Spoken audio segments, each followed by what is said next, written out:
Hi అండి. ఈరోజు జరిగిన ఆర్గ్యుమెంట్‌లో తనుజ అండ్ భరణి ఆర్గ్యుమెంట్‌లో నాకు భరణి గారు రైట్ అనిపిస్తుంది. ఎందుకు అనిపిస్తుంది ఏంటనేది మీకు ఫుల్‌గా ఎక్స్‌ప్లెయిన్ చేస్తాను. ఫుల్ వీడియో చూడండి. ఎక్కడ స్కిప్ చేయకండి.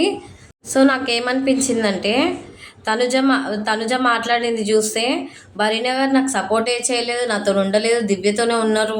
దివ్యనే ఎక్కువ అది చేస్తున్నారు. నన్ను అసలు దేకట్లేదు అన్నట్టు మాట్లాడింది. ఇంకోటి ఆయన గురించి ఆయన ఏం గేమ్‌లు ఆడట్లేదు. అందుకే వెళ్ళిపోయారు. బాండింగ్స్ వల్ల వెళ్ళిపోలేదు అని అన్నది. ఇంకోటి భరణి గారు నాకేం కావాలని సపోర్ట్ చేయలేదు. సపోర్ట్ గేమ్ కాబట్టి సపోర్ట్ చేసింది. పర్టిక్యులర్‌గా నాకు చేయాలనే ఉద్దేశంతోని చేయలేదు అని నాకైతే సపోర్ట్ గేమ్‌లో కొన్నిసార్లు మాత్రమే సపోర్ట్ చేసిండు. దివ్యనే ఎక్కువ సపోర్ట్ చేసిండు అనే విధంగా మాట్లాడింది. నన్ను ఎవ్వరు సపోర్ట్ చేయలేదు. నేనే గేమ్ ఆడినా. ఏదో వాళ్ళకు చేయాలనిపిస్తుంది చేసిర్రు. కానీ కావాలని నాకు చేయలేదు అని ఆమె చెప్పింది. నాకు ఎంత చెండాలం అనిపించిందంటే నిజం చెప్తున్నా, భరణి అండ్ ఇమాన్యుల్ ఇంతగానం సపోర్ట్ చేసిర్రంటే ఆమెకి ప్రతిసారి సపోర్ట్ చేసుకుంటూ ప్రతి గేమ్‌లో ఆమెని సపోర్ట్ చేసుకుంటూనే ఉన్నారు. మళ్ళీ ఇక్కడ బాధపడుతుంది, ఇక్కడ మళ్ళీ ఎమోషనల్ అవుతుంది, మళ్ళీ ఏడుస్తుంది అని చెప్పి ప్రతిసారి సపోర్ట్ చేస్తూనే ఉన్నారు. అలాంటిది నాకు సపోర్ట్ చేయలేదని అన్నది. నాకు మీరు సపోర్ట్ ఎందుకు చేసిర్రు? మీరు ఏదో అందరికన్నా నేను స్ట్రాంగ్ కాబట్టి నాకు సపోర్ట్ చేసిర్రు. నేను వీక్ అయితే కాదు కదా అని ఆమె అనుకుంటుంది. కానీ ఈమె వీక్ అని తెలిసినా కానీ అందరు సపోర్ట్ చేసిర్రు. ఎందుకంటే మళ్ళీ బాధపడుతుంది. బాండింగ్స్ కోసం సపోర్ట్ చేసిర్రు. ఇంకోటి ఈమె బాండింగ్స్ పెట్టుకోవడం వల్లనే ఆయన వెళ్ళిపోయిండు. ఊకే నాన్న నాన్న అనడం వల్ల, ఇంకోటి ప్రతిసారి సపోర్ట్ చేస్తలేని ఏడవడం, ఇవన్నీ చేయడం వల్ల వాళ్ళు సపోర్ట్ చేయడం జరిగింది. ఇంకోటి సపోర్ట్ చేయకుంటే వాళ్ళని ఎట్లా మాట్లాడతా అంటే, మీరు నాకు సపోర్ట్ చేస్తలేరు, నన్ను పట్టించుకుంటలేరు, అసలు నన్ను దేకట్లేదని మాట్లాడుతుంది. ఇంకా ఏడుస్తుంది, అందరితో చెప్పుకుంటుంది. మళ్ళీ చెప్పుకోలేదు, నేను ఎవరితో చెప్పుకోలేనని అంటుంది. చాలాసార్లు అందరికీ చెప్పుకుంది ఇట్లా నన్ను అసలు దేకట్లేదు అని చెప్పి ఏడ్చింది. ఇట్లా దివ్య వచ్చిన తర్వాత నన్ను దేకట్లేదు, నన్ను సపోర్ట్ చేస్తలేడు, దివ్యతోనే ఉంటున్నా అని చెప్పి కూడా అట్లా కూడా ఏడ్చింది. ఆయన చాలాసార్లు భరణి గారు ఎన్నోసార్లు సపోర్ట్ చేసిండు. తనుజ వైపే నిలబడ్డారు. శ్రీజ బెట్ టాస్క్లో మాత్రం శ్రీజ తనకన్నా స్ట్రాంగ్ అయినా కానీ తన కోసం తీసేసిండు.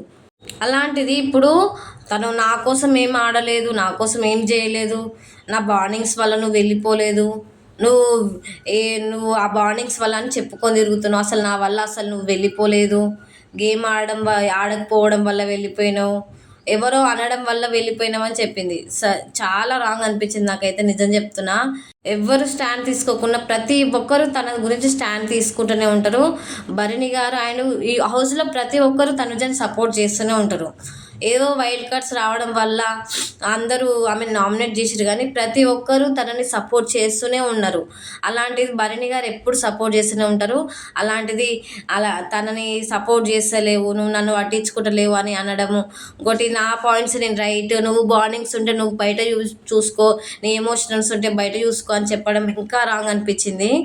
ప్రతిసారి దివ్యతో కంపేర్ చేసుకొని నువ్వు నన్ను పట్టించుకోవట్లేదు అని చెప్పి చాలాసార్లు అన్నది. అసలు డైరెక్ట్ వెళ్ళి భరణి గారినే అడిగిందనమాట, నువ్వు నన్ను పట్టించుకోవట్లేదు, నువ్వు ఎందుకు అట్లా చేస్తున్నావు అని. ఇవన్నీ చేసి మళ్ళా నేనేం సపోర్ట్ తీసుకోలేదు, నేనేం చేయలేదు అని చెప్పి మాట్లాడింది. నాకైతే చాలా రాంగ్ అనిపించింది, చాలా వరస్ట్ అనిపించింది. సేఫ్ గేమర్ అసలు. ఆమెకు అనుకూలంగా ఉంటే ఆమె ఓకే అంటది, లేకపోతే ఓకే కాదు. అంటే తనకు సపోర్ట్ చేసిన వాళ్ళని మంచిగా చూస్తుంది, సపోర్ట్ చేయకుంటే వాళ్ళతోని వాదిస్తుంది అనమాట. కావాలని వాళ్ళని పట్టించుకోకపోవడము, దేకకపోవడము అలా చేస్తుంది.